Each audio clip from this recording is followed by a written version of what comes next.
নমস্কার, আমি সঞ্জিত। আর সমাজ বার্তা পৌঁছে গেছে দমদম ময়রা বাগান, যেখানে দীনবন্ধু দাসের বাড়িতে প্রতি বছরের ন্যায় হচ্ছে হনুমান জয়ন্তী। চলুন দেখে নেব সেই ছবি সমাজ বার্তার পর্দায়। গত 16 এপ্রিল অন্নপূর্ণা পুজো অনুষ্ঠান করি আমি। তারপরে আজকে 23 এপ্রিল হনুমান জন্ম জয়ন্তী। এটা আমি শুরু করি আজ থেকে 4 বছর আগে, মানে এটা 4 বছর পূর্তি হলো। সকাল থেকে পূজা অর্চনা শুরু করা হয়েছে, 5:30 থেকে পুজো শুরু করেছি আমি। তার বাবাকে প্রতিষ্ঠা করে তারপরে নিয়ে গেছি আমরা একটু পরিভ্রমণে। বাবার পদযাত্রা ছিলাম আমরা, তুষারযাত্রা করি আমরা প্রত্যেক বছরই।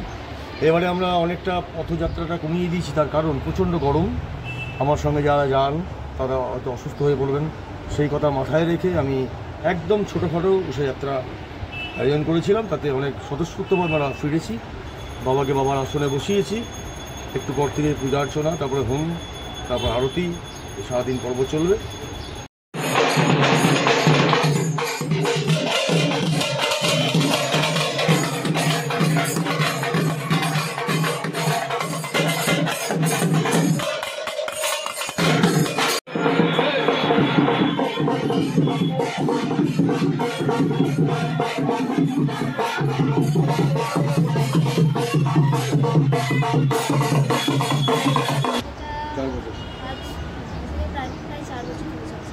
আজকে সকাল থেকে কী কী অনুষ্ঠান ছিল?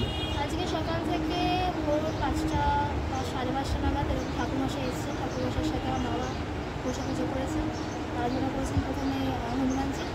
তারপরে আমাদের উষাযাত্রা বেরোলো, আমরা সবাই মিলে গেছিলাম, অনেকটা খুব আনন্দ হলো। তারপরে হনুমানজির মন্দিরে আমরা পুজো দিলাম।